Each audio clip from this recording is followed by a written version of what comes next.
Hello दोस्तों, नमस्कार। बहुत बहुत स्वागत है आपका अपने YouTube channel love you nature gardening में। दोस्तों, आपका गार्डनिंग दोस्त मैं कुलदीप त्यागी। आज की ये वीडियो आपके लिए बहुत ख़ास लेके आया हूँ, क्योंकि आज की ये वीडियो बहुत डिमांडेड वीडियो है।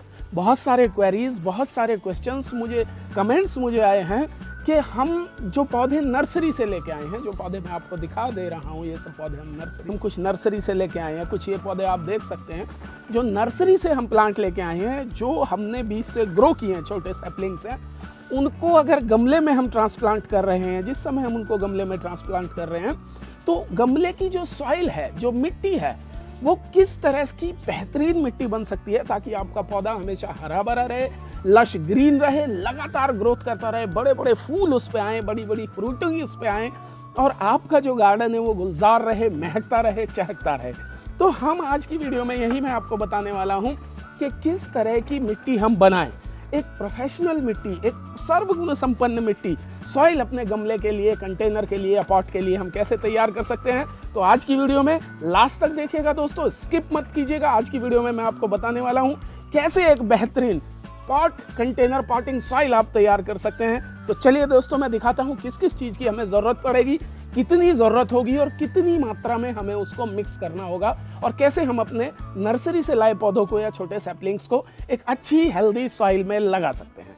दोस्तों, अगर आज का वीडियो आपको पसंद आए तो लाइक कीजिएगा, शेयर कीजिएगा, कमेंट कीजिएगा। अगर आपकी कोई क्वेरी है तो कमेंट बॉक्स में मुझे लिख सकते हैं, मैं जवाब ज़रूर दूंगा। दोस्तों, अगर अभी तक आपने हमारा चैनल सब्सक्राइब नहीं किया है तो अभी सब्सक्राइब कर ले साहब। तो दोस्तों, सबसे पहले मैं आपको बताने वाला हूँ कि सॉइल तैयार करने से पहले आपने करना क्या है। आप एक कंटेनर, कोई भी किसी भी तरह का बर्तन या कंटेनर आप ले सकते हैं, जैसे कि मैं दिखा देता हूँ आपको। मैं ये इसका इस्तेमाल करता हूँ, और जो जो सामान आप देख रहे हैं, इन सब के बारे में बताऊंगा किस तरह से आप मिक्स करेंगे, क्या उसका सब्स्टिट्यूट हो सकता है, महंगा है, सस्ता है, सारी चीज़ें मैं आपको बताता चलूँगा इस तरह के एक मेजरिंग कंटेनर का, ताकि जो रेशो, मुझे अभी थोड़ी भी सॉइल बनानी है दोस्तों, एक गमले के लिए मुझे सॉइल बनानी है, तो मैं अभी एक के लिए आपको बताऊंगा, और उसके बाद आप अपने अकॉर्डिंग, अगर ज़्यादा सॉइल आपकी ज़रूरत है तो आप अपने अकॉर्डिंग रेशो ले सकते हैं। इस तरह के मेजरिंग कंटेनर का आप इस्तेमाल करेंगे दोस्तों। वैसे अधिकतर जितने भी प्लांट हैं, मैं कोशिश करता हूँ खुद से कलम से या बीज से ग्रो करूँ, और बहुत सारे प्लांट आप देख सकते हैं, बहुत सारे प्लांट मैं आपको दिखाता हूँ जो मैंने खुद ही सीड से, बीज से ग्रो किए हैं या कलम से ग्रो किए हैं। लेकिन क्योंकि मुझे गमले के लिए एक बेहतरीन मिट्टी का वीडियो तैयार करना है, इसीलिए ये सारे प्लांट जो आप देख रहे हैं, गजानिया है, डायंथस है, पिटूनिया है, अजालिया है, ये सारे प्लांट्स मैं नर्सरी से खरीद के लाया हूँ, ताकि मैं आपको बता सकूं कि नर्सरी से लाए प्लांट को पॉट की, गमले की एक हेल्दी मिट्टी में किस तरह से पॉट किया जाता है, लगाया जाता है। इसके लिए मैं ये सारे प्लांट्स नर्सरी से लेके आया हूँ। तो आइए दोस्तों, देखिए दोस्तों, ये है सबसे पहला सब्सटेंस। जी हाँ, मिट्टी, सॉइल। ये कोई भी नॉर्मल सॉइल हो सकती है, आपके गार्डन की, खेत की, क्यारी की, कोई भी किसी भी तरह की मिट्टी, या गमलों से निकली हुई पुरानी मिट्टी को भी आप यूज कर सकते हैं। अब यहाँ दोस्तों सबसे पहला पॉइंट है, हमारे पॉट चाहे किसी भी साइज के हों, 4 inch, 6 inch, 8 inch, 10 inch, 12 inch या उससे भी बड़े हों, और उसमें हम किसी भी तरह का प्लांट, कोई सीजनल प्लांट यानी कि जो अपने कुछ समय के ही लिए फ्लावर्स देता है, फ्रूटिंग करता है, या कोई एनुअल या परमानेंट प्लांट जो साल भर लगा रहता है, कोई भी हम लगा रहे हैं, या कोई साग, भाजी, तरकारी गमलों में या ग्रो बैग में उगा रहे हैं, किसी भी तरह का फूल पत्ती वाला पौधा आप लगा रहे हैं, इन सभी को सबसे पहला इंपॉर्टेंट पॉइंट है, इनको चाहिए वेल ड्रेन्ड सॉइल। मतलब जिस मिट्टी में पानी ठहरे नहीं, मिट्टी इतनी ज़्यादा कॉम्पैक्ट ना हो कि उसमें पानी का रिसाव रहे ही ना, या बहुत कम रहे।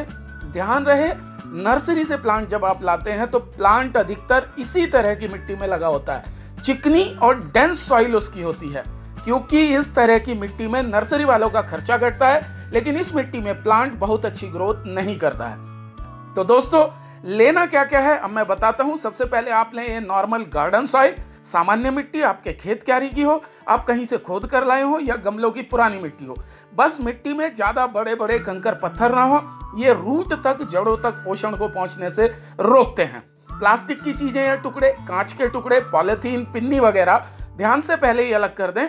अब मैं इस तरह का एक पॉट मापने के लिए, जैसा कि मैंने बताया, इस्तेमाल कर रहा हूं, ताकि सभी मिलाई जाने वाली चीज़ों का अनुपात सही सही रहे। आप भी अपनी सुविधा के अनुसार कोई बर्तन या पॉट नापने के लिए लेंगे और इस तरह इसे भर भर के 5 बार 5 भाग मैंने मिट्टी के पॉट डाल ले रहा हूँ, क्योंकि मुझे 1 गमले की या 2 गमले की मिट्टी आज बनानी है। अगर आपको ज़्यादा मिट्टी बनानी है तो जैसा मैंने बताया उसी हिसाब से आप अनुपात को बढ़ा लेंगे दोस्तों। अब इस सॉइल की पोरेसिटी को बढ़ाने के लिए, क्योंकि पोरेसिटी एक इंपॉर्टेंट फैक्टर है, सरंध्रता एक इंपॉर्टेंट फैक्टर है, इस सॉइल की पोरेसिटी को बढ़ाने के लिए इसमें 2 भाग इसी मेजरिंग पॉट से हम ले लेंगे। 2 भाग यानी 2 बार बालू रेत लें, या बालू रेत की जगह बदरपुर या मोरंग या बजरी जिसको कहते हैं बदरपुर, इसको भी ले सकते हैं। देखिए, बदरपुर लेने का एक बहुत बड़ा फायदा भी है, लेकिन क्योंकि ये स्टोन डस्ट है, एक तरह का स्टोन बाई प्रोडक्ट है, इससे आपकी मिट्टी में कैल्शियम की जबरदस्त आपूर्ति बनी रहेगी और आपके पौधे की स्ट्रेंथ, रोग प्रतिरोधक क्षमता इसी कैल्शियम की वजह से बहुत अच्छी रहेगी। अगर बालू रेत या मोरंग की अवेलेबिलिटी ना हो पाए तो आप मार्केट से ये खरीद कर ला सकते हैं, इसे कहते हैं दोस्तों परलाइट। जी हाँ दोस्तों, ये परलाइट एक बहुत ही हल्का मटेरियल होता है और इसका मुख्य काम मिट्टी में पोरेसिटी को बढ़ाना है, ताकि हवा और ऑक्सीजन और पानी आराम से मिट्टी में प्रवाहित हो सके। 70 रुपए का ये पैकेट मैंने ऑनलाइन ऑर्डर करके मंगाया है।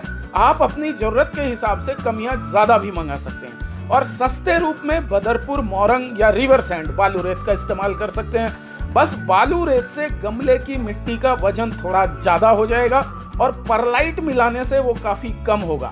छत पर अगर गमला रख रहे हैं या टांगने के लिए हैंगिंग पॉट में लगा रहे हैं तो वजन कम होना चाहिए और छत पर रखने के लिए कम, हल्के ही कोशिश कीजिएगा, हल्की सॉइल का आप इस्तेमाल करें। तो इसीलिए परलाइट का आप इस्तेमाल कर सकते हैं या सब्स्टिट्यूट के तौर पे रिवर सैंड, बालू रेत का, मोरंग का, बजरी का आप इस्तेमाल कर सकते हैं। अब मिट्टी हमारी ड्रेनेज तो सुधर गई, उसकी सरंध्रता, पोरेसिटी अब काफी बढ़िया रहेगी, पानी इसमें रुकेगा नहीं अब, और पौधे की जड़ों में हवा और पानी का सर्कुलेशन अच्छा रहेगा साथियों। उसकी ग्रोथ जल्दी होगी, तेजी से आपका पौधा बढ़ेगा, उसका रूट सिस्टम, जड़ों का फैलाव ज्यादा होगा और ये जड़ों का फैलाव आपके पौधे को स्थिरता और मजबूती प्रदान करेगा। अब मिट्टी में प्लांट के लिए फर्टिलाइजर यानी कि उसकी खुराक और पोषण का हम ध्यान देंगे। फर्टिलाइजर के तौर पर पौधे की खुराक के लिए भी कुछ ना कुछ मिलाना होगा, जैसे बहुत सस्ते प्रोडक्ट के तौर पर गोबर की खाद, काउ डंग मैन्योर या काउ डंग कंपोस्ट भी जिसको बोलते हैं। जी हाँ दोस्तों, ये सबसे सस्ता और आसानी से सुलभ हो जाने वाला खाद है, लेकिन ध्यान रहे कच्चा गोबर या कच्ची गोबर की खाद इस्तेमाल नहीं करनी है। कम से कम 2 साल पुरानी, पूरी तरह से डिकम्पोज हो चुकी हो, इस तरह से गहरी ब्राउन या बिल्कुल काली हो चुकी हो, ऐसे दबाने पर भुरभुरी होकर गिरती हो जो, उसी का इस्तेमाल करें। नहीं तो पौधे को कच्ची खाद से बहुत नुकसान पहुंच सकता है दोस्तों। ये ना मिल पाए तो वर्मी कंपोस्ट, ये देखिए मैं दिखाता हूँ, वर्मी कंपोस्ट यानी केचुए की खाद का इस्तेमाल करें। ये गोबर खाद से थोड़ा महंगा, लगभग 5 रुपए से 10 रुपए प्रति किलोग्राम तक अलग अलग एरिया में मिलेगा आपको, पर इसकी न्यूट्रिशन वैल्यू भी गोबर की खाद की तुलना में अच्छी होती है। ये देखिए, अब 3 भाग आपको कंपोस्ट मिलाना है, 3 भाग साथियों। इसमें 5 भाग हमने नॉर्मल गार्डन सॉइल लिए, 2 भाग उसकी पोरोसिटी बढ़ाने के लिए बालू रेत, मोरंग या परलाइट हमने लिया है, और अब 3 भाग हम इसमें अपना कंपोस्ट का मिलाएंगे, फर्टिलाइजर का मिलाएंगे। 3 भाग इसको हम ले लेते हैं, ये 1, ये 2 और ये 3। ठीक है दोस्तों, कुछ लोग यहाँ पर पत्तियों का खाद, लीफ मोल्ड कंपोस्ट का भी इस्तेमाल करते हैं, उसकी न्यूट्रिशनल वैल्यू थोड़ी और भी अच्छी होती है, पर इसी तरह पत्तियों की खाद थोड़ी महंगी भी रहती है, लगभग 25 रुपए किलो से लेके 40-50 रुपए प्रति किलो तक भी इसका रेट है दोस्तों। अब कंपोस्ट यानी खाद मिलाकर हमने अपनी मिट्टी की एक स्लो रिलीज खुराक, धीरे धीरे मिलने वाला पोषण इसमें मिला दिया है। अब अगले पॉइंट की तरफ चलते हैं दोस्तों। अब इसमें एक चीज हम ऐसे मिलाते हैं ताकि पर्याप्त नमी थोड़े लंबे समय तक मिट्टी में बनी रहे। दोस्तों ध्यान दीजिए, मैं मिट्टी के नम रहने की बात कर रहा हूं, उसमें पानी भरे रहने की नहीं। उसके लिए आप इसमें एक कोकोपीट मिला सकते हैं, और ये महंगा लगे, अगर इसका सब्स्टिट्यूट आप चाहते हैं, जैसा कि कोकोपीट के बारे में मैंने पहले भी अक्सर अपनी वीडियोस में आपके सामने जिक्र किया है, अगर कोकोपीट यूज करना आपको महंगा लगे तो राइस हस्क यानी धान जो होती है, मूंजी, चावल का जो छिलका होता है, उसको आप इसमें मिला सकते हैं, वो भी मॉइस्चर को बहुत अच्छा होल्ड करता है। अगर चावल के छिलके की अवेलेबिलिटी भी ना हो, धान या मूंजी के पुआल का भूसा भी आप ले सकते हैं, इसकी भी मॉइस्चर होल्डिंग कैपेसिटी अच्छी होती है दोस्तों।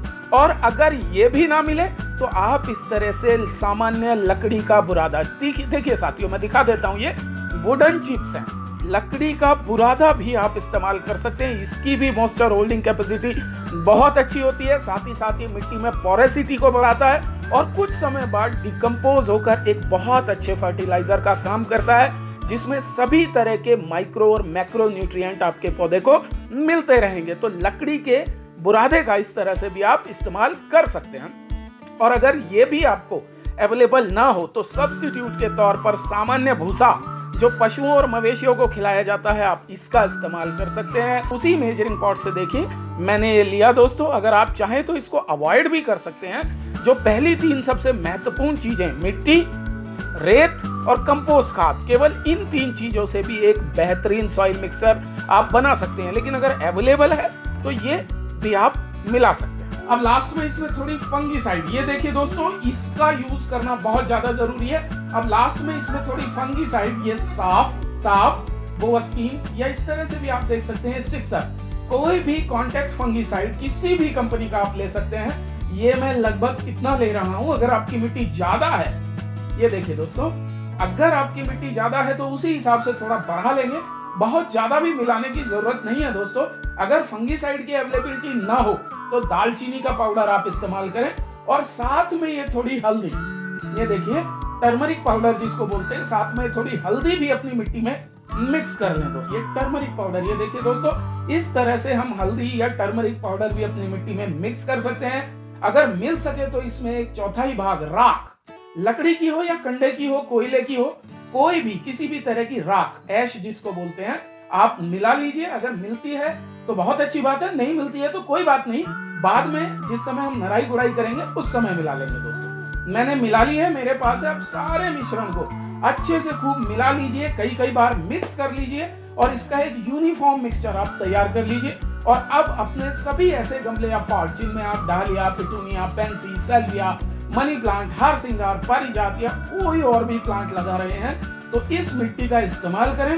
उसकी जड़ों से लेकर पत्तियों, टहनियों, फूल, फल, सभी में एक अलग तरह का ग्रोथ आपको देखने को मिलेगा साथियों। आपका पौधा हरा भरा, लश ग्रीन और रोग प्रतिरोधक रहेगा। बाकी कुछ निश्चित अंतराल पर समय समय पर आप गमले में ऑर्गेनिक फर्टिलाइजर या नॉन ऑर्गेनिक फर्टिलाइजर प्लांट की जरूरत के मुताबिक देते रहेंगे दोस्तों। अगर आज का वीडियो पसंद आया तो लाइक शेयर जरूर कीजिएगा और इसी तरह के बेहतरीन वीडियोस के मैं आपके लिए लाता रहूंगा दोस्तों। हमारे चैनल को अभी सब्सक्राइब कर लीजिए। तो लेता हूं इजाजत, अगली वीडियो में बहुत जल्द आपसे मुलाकात होगी। बहुत बहुत धन्यवाद, नमस्कार दोस्तों।